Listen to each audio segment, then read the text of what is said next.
So I am Seth Hayden. I am the current president of NCDA, and Dr. Kathy Evans, the past president, and Dr. Sharon Givens, the NCDA president-elect. We're going to be talking about our strategic plan and sharing some thoughts about what it is, where we're going, and also what has happened. So those are some things that we're going to be sharing with you. And we do hope that we have this opportunity for you to get an understanding of what NCDA is doing, and if you see something in here that grabs your attention or you have some energy and enthusiasm around, that you'll consider joining us in implementing our strategic plan. So I'm now going to turn it over to Dr. Evans. Thanks. Okay, let's talk about our strategic plan. It's something that has been something close to my heart. I started it when I was president of NCDA last year. And so we're actually right at the 1 year mark since we had our first encounter about it. So going to the next slide, we talk about our whole plan together. And basically, oops, is that the first slide? It's not my first slide. Okay, well, basically, let me talk a little bit about the strategic plan altogether and let you know a little bit about a background, where we were and where we are right now. Last February, we had our big meeting in Charlotte where we spent a good 4 or 5 hours talking about our strategic plan, and we were going over what it is that we wanted to see happen in the next 4 years. And so we met with the entire board. We kind of went through what we were about, where we're going, what we want to see happen in our organization. What we found was, in the past, we seemed to just be all over the place, trying to do everything for everybody. And now we think we need to be more strategic in how we are spending our time and money. And so after our little workshop on teaching us how to do a strategic plan, we went ahead and did some, I think it was Seth, Sharon, and I went together and did some research from our whole board to find out from them, okay, let's start brainstorming about what our vision is, what our missions is, and what our priorities are. And so we did that, and basically moving on to what it is we wanted to focus on for the next 4 years. What we want to do today with you is to share with you what we have accomplished so far. And in our strategic plan, we found that the 3 things that we want to focus on right now are diversity and equity and inclusion. We're going to talk about membership, and we're going to focus on professional identity. In consultation with the rest of the board, this is our new mission statement. NCDA provides professional development, publications, standards, and advocacy to practitioners and educators who inspire to empower individuals and achieve their career and life goals. So it's a little bit of a tweak on the previous mission, but it's pretty much, that's what we're about, trying to make sure that you guys get good professional development and support in what you do. Our vision is that that is for all people to attain fulfilling career and life goals. That's what we'd like to see if we were going to accomplish our mission. Okay, and then what we broke it down to are 3 different goals. Our first goal was to increase the visibility, participation, and leadership of diverse members of the organization. The second is to increase the number of articles addressing diverse populations in our publications, and then reassess our constituency groups to ensure representation of career advisors, coaches, counselors, K-12 practitioners, and NCDA operations. So that's professional identity is the last one, then the membership, and then diversity and inclusion. And I'll take the diversity and inclusion one. They increase the visibility and participation of leadership of diverse members of NCDA. What we did after we came up with that particular goal is we broke down, the board broke down into small groups and came up with what might be some really tangible objectives that we could accomplish. And basically, these are the ones we came up with: full quarterly virtual coffee hours, when we can address the needs of our diverse members, develop a succession plan for committees so that we make sure that we see some rotation of people in leadership roles and not have the same individuals all the time, and Objective 1C, offer at least 10 registration scholarships to the conference aimed at diverse members, hopefully increasing the number of diverse members attending the conference. And finally, provide free quarterly interactive workshops on Zoom or similar platforms so that we can adjust to social justice issues and career development. When we talked with, when we had our board meeting yesterday, we talked about where the different committees are in doing their work this year. And I'm glad to see that a lot of them are focused on our strategic plan. And one of the wonderful things that we came up with is we heard from the Diversity and Inclusion Committee that we have, and they're really interested in getting involved with it. They want to know how we're going to accomplish this particular goal. And they had some really good ideas about having people get trained for diversity and inclusion, and that includes the board as well as the committees, and then having other training trickle on down to the membership. So I thought that they had some really good ideas, and this is a living document. We're going to keep building on it. So these are some of the objectives we already have on there. Once we move it on to the committees, which would be for this particular objective, the Diversity and Inclusion Committee is to, again, hammer down those particular things we want to do to increase this visibility of our membership and get them involved in more of the NCDA activities. Sharon, I think you're doing goal 2? Yes. So one of the things that we'd like to do is increase the number of articles addressing diverse populations in publications and social media.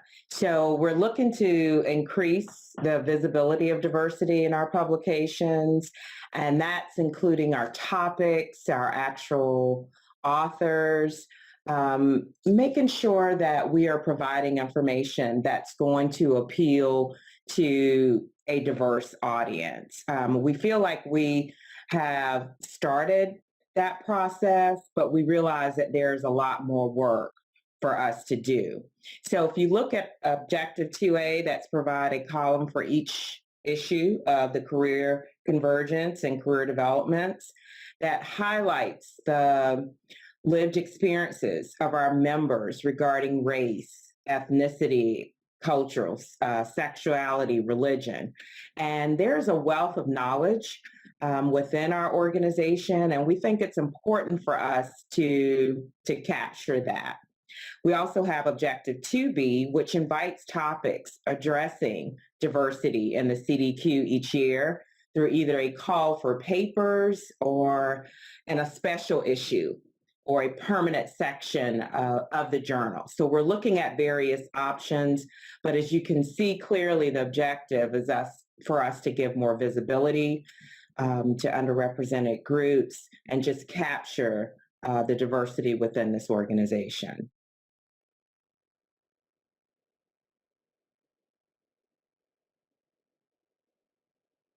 Excuse me. So thank you. And to give a little bit of a context for this goal 3 here, as you can see, when Dr. Evans initially started presenting, we have a fair amount that we're looking to cover over the 4 years, and we decided it was useful to prioritize certain things so it's not all at once. And that's something as a board we talked about. And so within professional identity and these kinds of things, we wanted to ensure that the NCDA is the place you go when you're looking for professional development and credentialing. There's a lot of options out there, and we want to ensure that we are thought of. And it's not just as a source for that information, but as a voice in the establishment of as a professional identity as career practitioners. That's where we see NCDA weighing in. And of course, part of that are some of the things that we've talked about. And so we want to ensure that the information we collect around professional identity of members is something we're thinking about. And we talk about when we have our board meetings, we have discussion of membership, and we ask, well, what questions are we asking members about their professional identity? And it really runs a gamut of a lot of different kinds of things. So being intentional in terms of what information that we're asking members, because that can inform what it is we do as a board in terms of decision making and a lot of other things as well. and to prioritize resources and to get some information from our members around professional identity. We've had some element of that with credentialing, where we've gathered some information from them. Survey was sent out around credentialing, and we gathered some information on that, and continuing to think about ways to get an understanding of what our membership looks like and what professional identity elements are composed in that, and what are ways the NCDA can support the continued establishment and reinforcement of our professional identity as career practitioners. One of the things I love about NCDA is that we have so many different kinds of career practitioners. We call ourselves different things, but to me, one of the many connecting things is our interest in career work. And we're all interested in supporting people and achieving their career goals, whether you're researching it, whether you're in practice, whether you're an educator. But those diverse identities are important as well. So we want to look at it as unifying and also recognize there are unique needs within these different professional identities. And gathering information is one way that we can ensure that we're attuned to what is going on and considering ways in which we can be sensitive to that. Certainly credentialing is part of that effort. And so for those of you who are credentialed, give yourself a thumbs up, pat on the back, do a little dance, whatever you want to do. And for those of you who are not, we would appreciate your attention to the credentialing options that we have. And this is something we think about often. And again, it does play into professional identity. That's why this slide is right after the professional identity discussion, because we do think that credentials are a part of establishing that aspect of our work.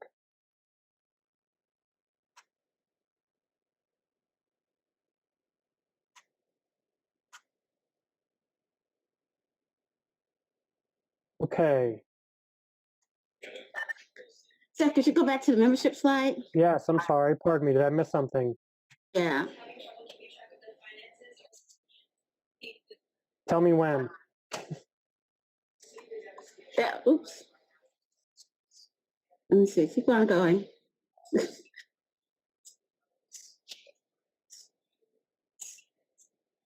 Nope. Go forward.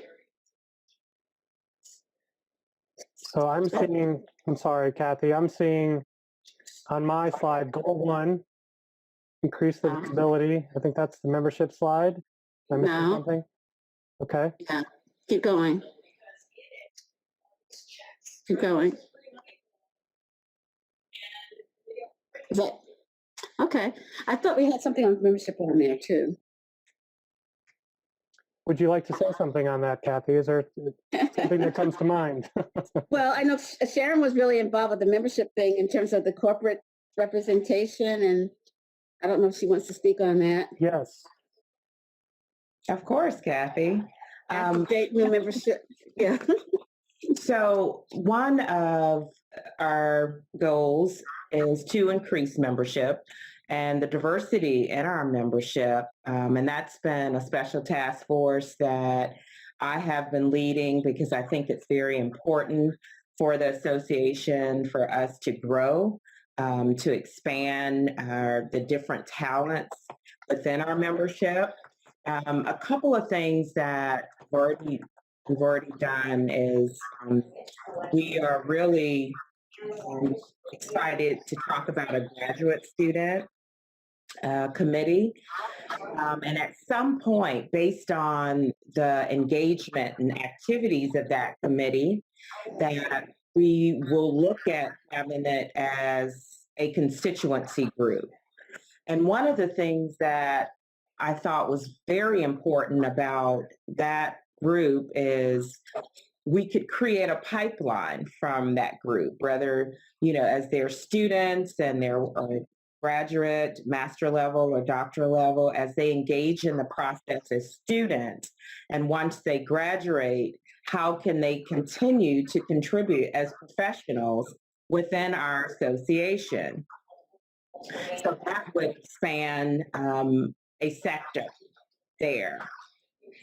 Also, one of my major goals as president for the association is getting more involved with businesses. How do we create those partnerships, bring the businesses to us, which also expands our network, and we envision that it will expand the diversity in terms of the talents within our group, the backgrounds, but also bring us some visibility to more sectors that maybe we haven't been exposed to before. Does anybody want to add something?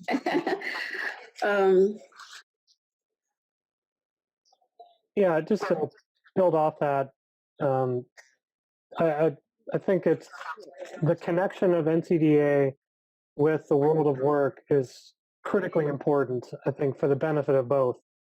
The benefit of NCDA, that we have a sense of what is going on in the world of work, how do we develop meaningful partnerships with corporations so that we can then filter that information back to the membership, and then we can be a resource for that kind of information.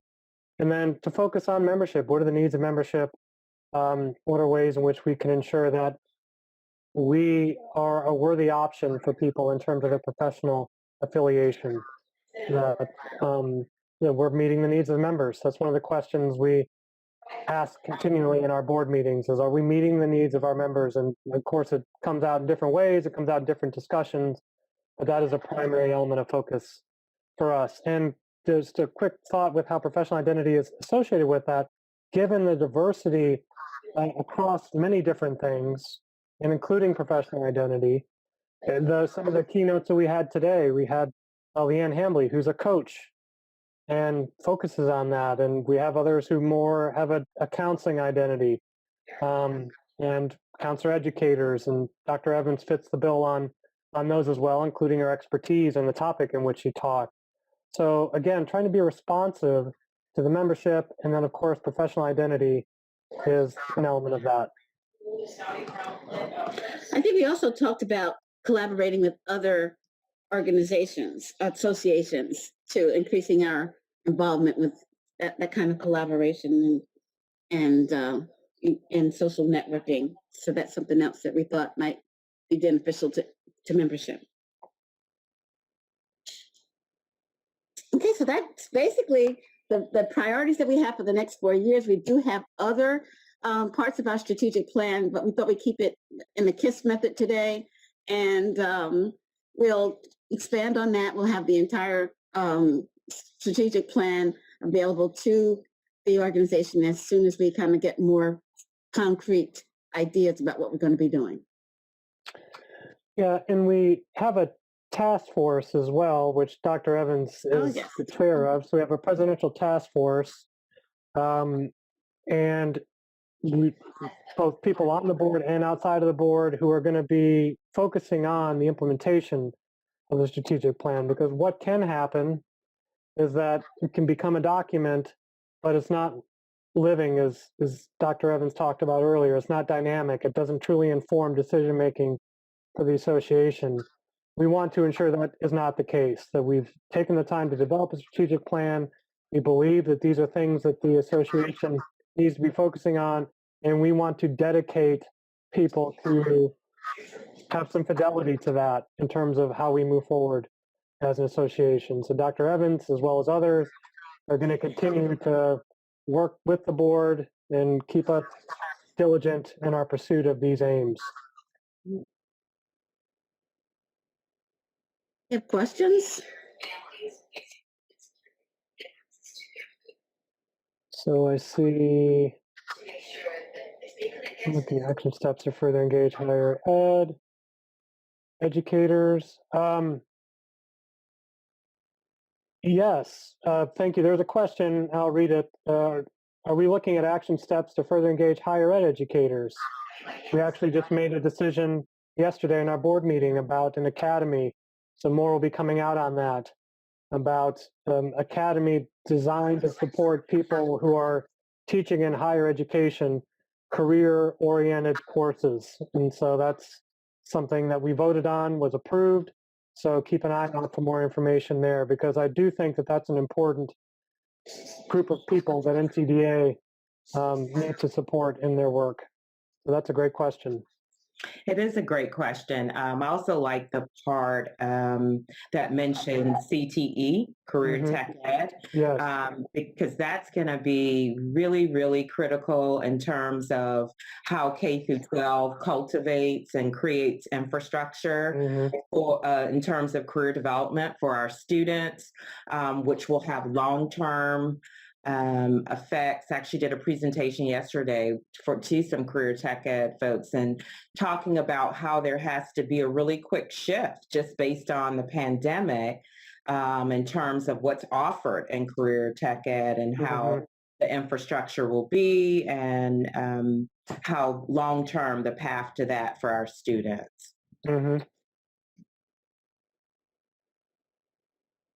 Yeah, and this is somewhat connected, but not fully. But we have another task force that's going to focus on K-12 career-oriented support as well. And Celeste Hall, a board member, is chairing that as well.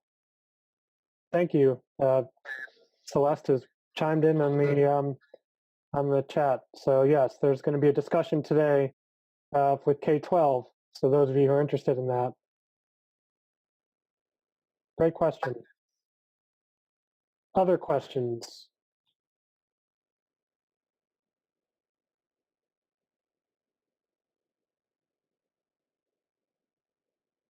Yes, we did good. Yeah, I guess just one thing I would like to say, not to lean too much into Leanne Hamley's discussion and get overly theatrical with she talked about drama, so I'm not, but it would be painful for us to not use this in a meaningful way for the benefit of the association. And so we really are trying to focus on that. And if you have an interest in helping us understand that in some form or fashion, just asking questions, engaging with us, have you thought about doing this or anything, please let us know. Please let the association know, because we do want the strategic plan to be effectively implemented, continually assessing its effectiveness.